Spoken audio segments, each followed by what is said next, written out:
বাংলায় এসআইআর এর কথা এবং কাল থেকে সেই এসআইআর প্রক্রিয়া শুরু হয়ে যাচ্ছে। আজকে জাতীয় নির্বাচন কমিশনের পক্ষ থেকে আমরা দেখেছি সাংবাদিক বৈঠক করা হয়েছে এবং সেই সাংবাদিক বৈঠকের মাধ্যমে কি কি জানানো হয়েছে সেটা অবশ্যই তুলে ধরবো, কারণ বাংলা সহ 12টি রাজ্য কেন্দ্রশাসিত অঞ্চলে শুরু হবে এসআইআর।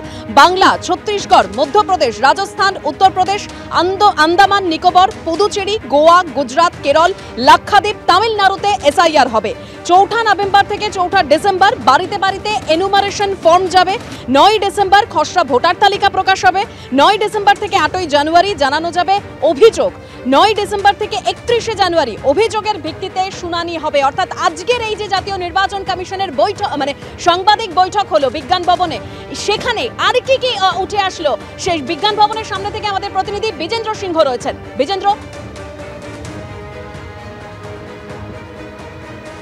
দেবস্মিতা, যেটা তুমি বললে শিডিউলটা অ্যানাউন্স করা হলো 12টি রাজ্যের জন্য, কিন্তু আলোচনার বিষয় সবথেকে বড় ছিল আজকে প্রেস কনফারেন্সে আমরা দেখলাম সেটা ছিল পশ্চিমবঙ্গে হিংসা হবে এরকম প্রশ্ন করা হলো চিফ ইলেকশন কমিশনারকে। সেখানে বিএলওরা আক্রান্ত হতে পারেন, তাদের জন্য কি সেন্ট্রাল সিকিউরিটি চিন্তাভাবনা করছে ইলেকশন কমিশন, সেটা জিজ্ঞেস করা হলো তাকে। এবং পশ্চিমবঙ্গে যদি সহযোগিতা না করে অফিসারদেরকে ট্রান্সফার করা হচ্ছে সেই প্রশ্ন করা হলো চিফ ইলেকশন কমিশনারকে। সবটার জবাবেই তিনি একটাই জবাব দিচ্ছিলেন যে সাংবিধানিক দায়িত্ব তাদের এসআইআর করা, সেই পদ্ধতি তারা ইমপ্লিমেন্ট করছেন। সেখানে পশ্চিমবঙ্গ রয়েছে, পশ্চিমবঙ্গ সরকারেরও কিছু সাংবিধানিক দায়িত্ব রয়েছে, সেটা তারা আশা করছেন পালন করবেন। যার মধ্যে সবথেকে বড় হলো ল অ্যান্ড অর্ডার মেনটেন করা, এবং যেই বিএলওরা কাজ করতে যাবেন তাদেরকে সিকিউরিটি দেওয়াও যেন পশ্চিমবঙ্গ সরকার এনশোর করবে, সেটাই তারা আশা রাখছেন। চিফ ইলেকশন কমিশনার জানালেন।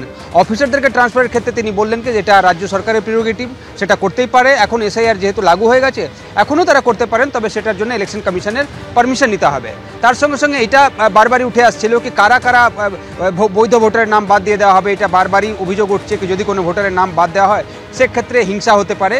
চিফ ইলেকশন কমিশনার আজকে জানিয়েছেন কি তাদের কাছে প্রিফিল্ড ফর্মগুলো রয়েছে। এসআইআর হয়েছিল 2002 থেকে 2004 দেশ জুড়ে, এবং সেই এসআইআরকে পুরো এখন ম্যাপটাকেই দিয়ে দেওয়া হয়েছে ইলেকশন কমিশনের ওয়েবসাইটে, যেখানে পুরনো এসআইআরের লিস্টগুলো রয়েছে, যেটা আজ থেকে 22 থেকে 23 বছর আগে পুরো দেশ জুড়ে হয়েছিল। এখন যখন এনুমারেশন ফর্ম নিয়ে বিএলওরা যাবেন বাড়ি বাড়ি, সেখানে যদি এরকম কোনো ভোটারকে তারা পান যিনি আগে এসআইআরে ছিলেন না বা তাদের বাবা মারও নাম ছিল না, সেক্ষেত্রে তাকে তো তারা জিজ্ঞেস করবেনই। চিফ ইলেকশন কমিশনার বললেন কি আমরা তাকে জিজ্ঞেস করবো কি আপনি কোথায় ছিলেন, কিভাবে ভোটার লিস্টের নাম আপনার উঠেছে, কোন নথি আপনার কাছে রয়েছে। এটা তো বৈধ কাজ ইলেকশন কমিশনের, ভোটার তালিকাকে ত্রুটিমুক্ত করার জন্য, এবং এই কাজটাই ইলেকশন কমিশন করবে। প্রথমেই যাদের নাম পুরনো এসআইআরে ছিল তাদের কোনো ডকুমেন্টস দিতে হবে না, তাদের নাম এমনি উঠে আসবে। তারপরে যাদের বাবা মায়ের নাম রয়েছে তাদেরও কোনো সমস্যা হবে না, যেহেতু তারা ইন্টারলিঙ্ক হয়ে যাবেন। তাদের বাবা মায়ের নাম ছিল, তারা পরে জন্ম নিয়েছেন বা অন্য কোনো কারণে সেই ভোটার তালিকায় উঠতে পারেনি, তাদের নামও যুক্ত হয়ে যাবে। এটার জন্য 1 মাসের প্রক্রিয়া রাখা হয়েছে।